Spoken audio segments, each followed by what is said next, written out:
Impresionante que todos sepamos que hoy vencen, en realidad vencían 13 billones, un poco más, 14 billones de pesos, pero ayer en una maniobra, cuando contábamos esto que había emitido papelitos por 5 billones, lo que hizo fue dárselos al Banco Central, que tenía otros papelitos que vencían esta semana y se los cambió, ¿no? Básicamente extendiendo la duración de la deuda con el Banco Central financiando al Tesoro, por lo pronto es un canje de papeles, con lo cual sigue financiando al Tesoro y le invocó esto y limpió de la licitación justamente esos 5 billones, con lo cual quedan en manos del sector privado, y estos son los bancos, 9 billones. ¿Qué es un vencimiento?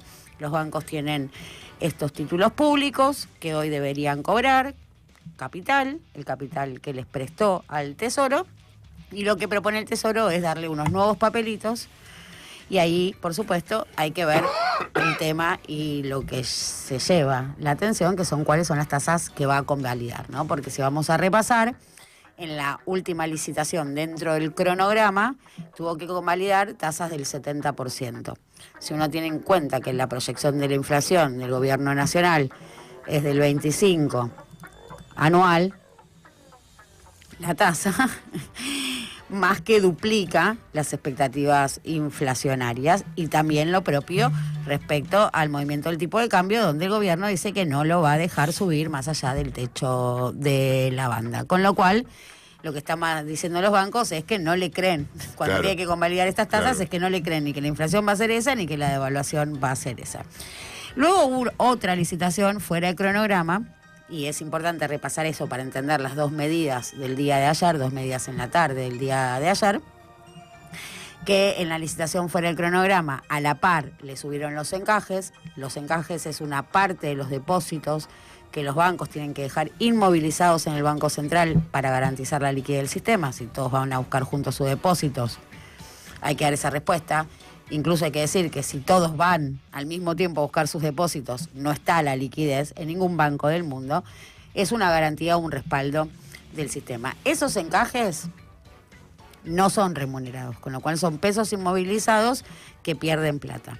El gobierno permite que una parte de esos encajes se compongan con títulos públicos y de alguna manera fuerza la suscripción a la licitación fuera de cronograma, porque a los tipos les conviene componer encajes con títulos públicos que sí tienen rendimiento en lugar que con los pesos. Entonces sí le compran a la Secretaría de Finanzas los papeles, porque esos papeles, así esas tasas fueron significativamente más bajas, porque ahí convalidó tasas del 50%, siguen siendo tasas altas respecto a la expectativa inflacionaria y respecto a la devaluación.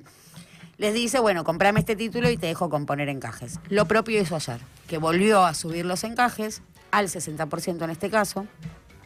Habíamos arrancado con una base del 30% en el gobierno libertario, los encajes eran del 30%, o sea, duplicó la liquidez que tiene que quedar inmovilizada.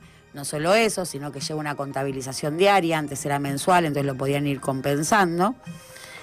En una situación de apriete, por supuesto, a los bancos no se sienten nada cómodos con esta medida, y ahora les dice el 60% y te dejo que estos puntos porcentuales que estoy subiendo los puedas componer en títulos públicos. ¿Qué títulos? Los que voy a licitar hoy, o sea, hoy martes, que se adjudican los papelitos. Y al mismo tiempo presentó cuáles son la oferta de instrumentos, con el dato destacable que en esta oportunidad no ofrece papelitos que vencen dentro de 15 días, sino que el primer vencimiento lo patea a septiembre. Sí, más allá. Digo, sí, porque septiembre es dentro de más de 15 días, pero lo patea al 26 de septiembre. Con lo cual es un mes y pico. Sí, duplica la extensión. ¿Para qué? Para poder decir esto, para que hoy cuando suscriban a ese bono diga, extendí la duración. Bueno, con pinzas, todo atado con alambres, ¿no? ¿Y por qué? Con alfileres, atado con alfileres es buenísimo. ¿Y por qué lo hacen en este momento y no lo hicieron antes? Me confundí, puse atado con alfileres en una nota, en vez de atado con alfileres me lo dejaron. Me dejaron atado con... Difícil atar con alfileres, sí. ¿Qué? Y te decía, ¿por qué lo hace ahora y no lo hizo antes? ¿Qué cosa? Lo de extender. Lo de extender el vencimiento un mes. Porque no se lo convalidaban o porque le convenía, digo, pero así se le fue haciendo montaña. Por eso te estoy diciendo. Claro, porque bueno, sí, por supuesto que tiene que ver primero con la dinámica, para descomprimir pases diarios, porque es más fácil administrar liquidez a 15 días, sobre todo en una economía con estas variables, que a un mes, porque estamos hablando de que los bancos así administran cuánto dinero tienen que tener disponible para cumplir con las necesidades de los clientes. Mucho se explicaba por eso y ahora, bueno, básicamente necesita mostrar algún dato positivo respecto a esta licitación que viene tan tironeada, una licitación que se está llevando incluso las miradas de quienes no participan activamente de la dinámica económica. ¿Por qué? Porque se peleó fuerte con los bancos. Pero no, esto no fue a plena luz del día. Digo, les dijo a Macro y al Galicia que eran golpistas, no joda. No es joda, imagínate, ponía a cualquier otro funcionario que no sea Milei diciéndole al Macro y al Galicia que son golpistas cuando lo que le dicen es no te creo tus proyecciones. Esto fue las LEFI. Hoy se va a ver un nuevo round en esta disputa donde, bueno, los bancos están muy forzados a suscribir, porque una vez más tienen que componer los encajes por orden y cuenta del Banco Central, con lo cual les conviene suscribir a estos papelitos. Ahora, el dato va a ser cuál es la tasa, así todo tengan este limitante, ¿no? ¿Cuál es la tasa de suscripción a un mes y los que siguen posteriormente, todos los vencimientos que siguen y cuáles son los que generan más apetito, ¿no? Si el que está linkeado al dólar, hay uno que está linkeado al dólar, hay otro que es con tasa TAMAR, que esto es un porcentual por encima de la tasa, implica más tasa. Está el bonde común a vencimiento a septiembre. Bueno, mañana vamos a tener con los datos la resolución de este otro round con los bancos. Pero también en este plan de ir hilando, ¿no?, la narrativa y cómo viene la cronología de los hechos, que lo venimos mencionando, bueno, no menor es las críticas edulcoradas de Paolo Roca, que cuando Paolo Roca se para en un escenario a hablar y trae a dos figuritas como la semana pasada, popes de la política industrial, es un mensaje por elevación siempre y en todos los casos. Y Paolo Roca no solo viene articulando desde ahí, sino que llamando a su delfín, Martín Rapalini, que es el titular de la Unión Industrial Argentina, a posicionarse cada vez con más fuerza, ¿no?, en esto que es un desmantelamiento total del entramado productivo y un industricidio a las claras y las tasas. Ayer creo que lo tengo por acá el dato, no sé si lo viste, que ya en la pandemia ya cerraron más empresas que durante la pandemia. Sí, dato también muy destacable. De Montagu ayer. Mañana tengo una entrevista con Arnoldo Montagu, ya que me lo mencionás. Sí, acá y la interpretación y las distintas interpretaciones que tuvo el dato también de consumo de Sentia, ¿no?, donde básicamente muestra lo que venimos también charlando, esto de que nadie compra en el chino, pero aumenta la venta de las dietéticas. Bueno, ni vos ni yo vamos a la dietética a comprar harina de garbanzo.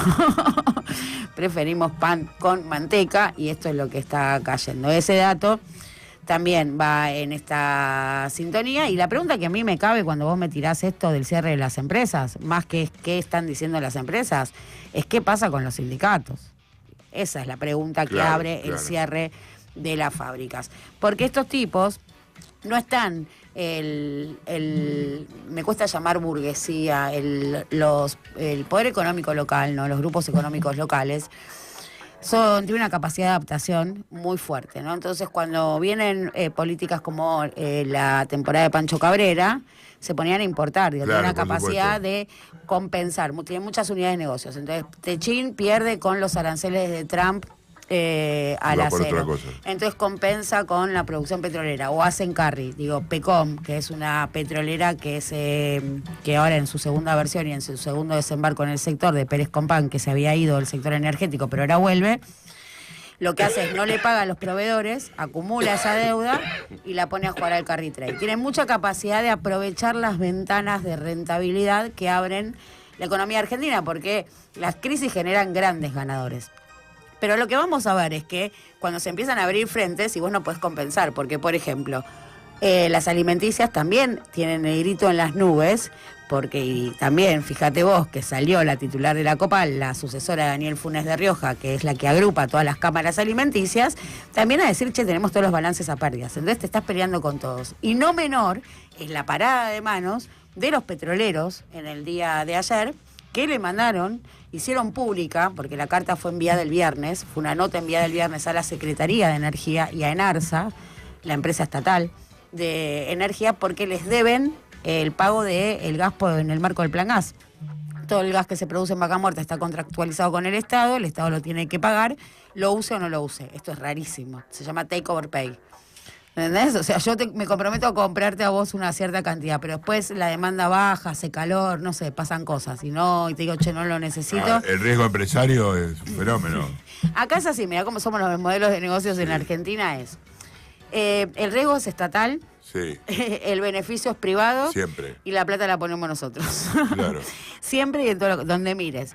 Pero bueno, les deben el plan gas, les deben la plata del plan gas y no solo enviaron la carta intimando, por supuesto, a que les paguen, sino que la hicieron pública. Y esto no es menor, porque hacerla pública ya es otro plazo u otro recrudecimiento en esta coyuntura donde a vos te estás peleando con tu base de sustentación aliada en los grupos económicos, y creo que por supuesto dentro de esto, de esta historia, se encuadran estas aristas.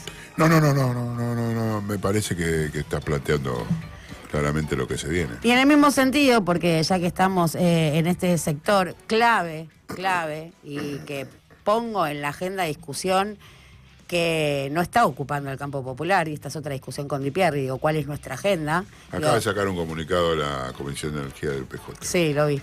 Sí, ahí para ir contra mi posición.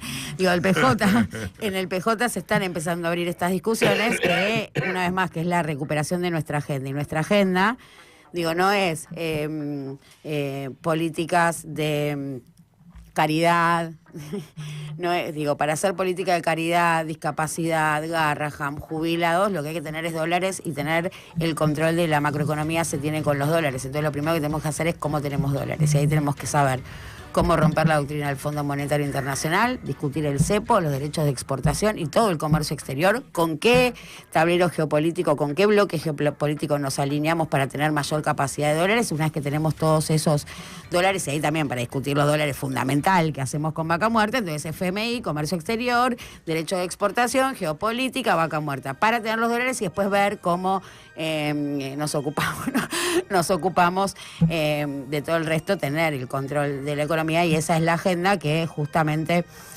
nos desvía de alguna manera estar bajo el morbo del político corrompido.